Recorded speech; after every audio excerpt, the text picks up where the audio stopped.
A renda extra se faz por três motivos. Às vezes você faz renda extra por necessidade, que era o meu caso, então não tinha escolha. Eu até dei aula na faculdade, eu lembro que eu estava no elevador assim, da faculdade, e umas pessoas da minha turma, eu fazia uma matéria com uma outra turma, e eu não conhecia eles direito. Eu estava no elevador, assim, meio quietinha, e um deles falou, pô, a matéria é tal, me lasquei, fiquei em prova final, e eu não tinha ficado, e eu tirei nota boa, e eu conhecia aquele professor, eu sabia como ele fazia as provas. Aí eu lembro que eu olhei para eles e falei, você quer que eu dê aula particular, que aula para vocês? Eu dou uma aula, eu tenho certeza que vocês tiram nota boa, porque eu conhecia muito a prova deles.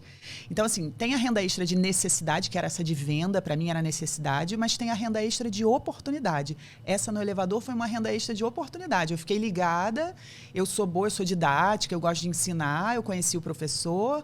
Falei, cobrei uns R$50 de cada um, eram umas 15 pessoas juntaram, vamos falar com fulano e tal, vieram umas 15 pessoas e eles tiraram nota boa. Teve um que não passou e falou, cara, eu não passei, mas foi a minha maior nota na vida, que não sei o quê. Então foi bem legal. Então tem renda extra de necessidade, renda extra de oportunidade e renda extra de propósito. O que é o propósito? Aquilo que você sente que tem tudo a ver com você. Nasceu para aquilo. Nasci para aquilo. Então, esse meu trabalho, por exemplo, também surgiu como uma renda extra de propósito. Mas foi bem depois de eu fazer essas rendas extras de necessidade e de oportunidade. Então, nessa época, eu comecei a fazer renda extra, sim.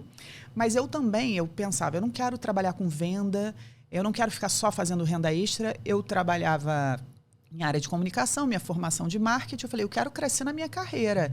Então, eu também fiquei procurando emprego, eu também me dediquei nesse emprego que eu estava. Eu lembro que quando eu saí de lá, eu estava ganhando 1.600, eu tive aumento lá.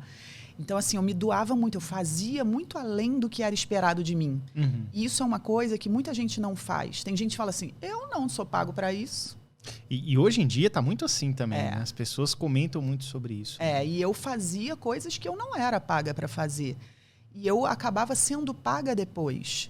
E eu já falei uma vez isso num vídeo, teve uma pessoa que disse assim, mas você teve sorte então, porque eu trabalho numa empresa há 15 anos, faço muito mais do que me pedem, faço muito mais do que eu sou paga para fazer, e até hoje não me deram aumento. Eu falei, bom, então você não está fazendo além do esperado.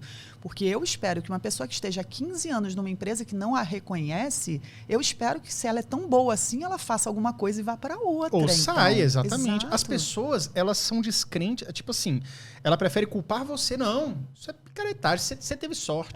Porque eu faço para papai não dar resultado. Cara, se não dá resultado, a pessoa tem que ter a autorresponsabilidade e entender que às vezes você está há 15 anos na empresa errada. O que eu tô fazendo que não está dando resultado? Exatamente. Ao invés da gente dizer, eu já faço isso e não está funcionando, né? Se alguém que está tendo uma atitude que trouxe um resultado, aí você olha e você pensa, eu já faço isso e não está funcionando.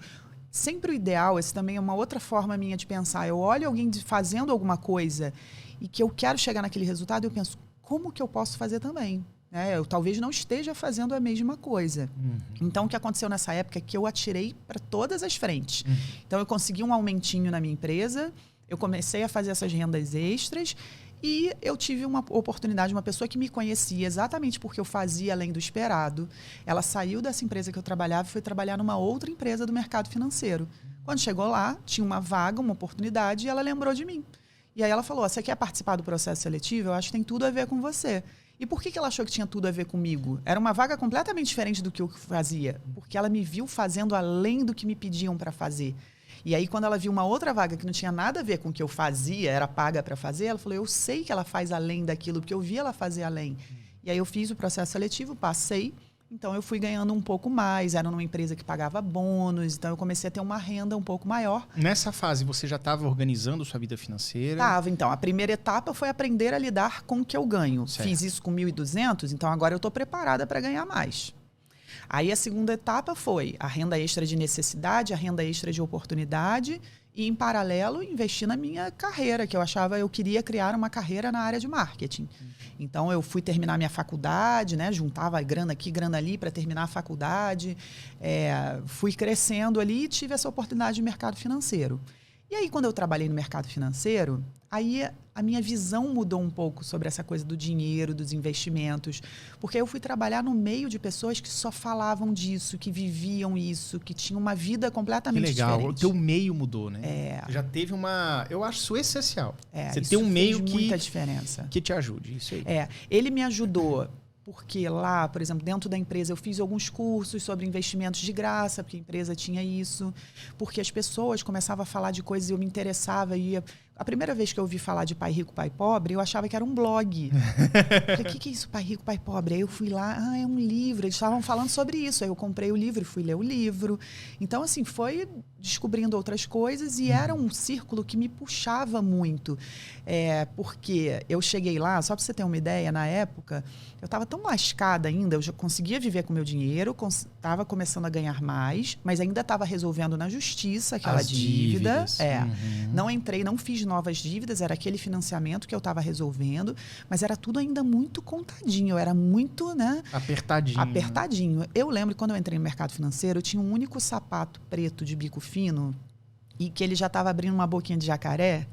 E que era mais barato eu comprar Super Bonder do que comprar sapato novo. E de vez em quando eu estava assim no escritório, aí eu cruzava a perna e eu olhava e tá abrindo. Aí no meio da reunião, assim, eu botava o pé no chão e...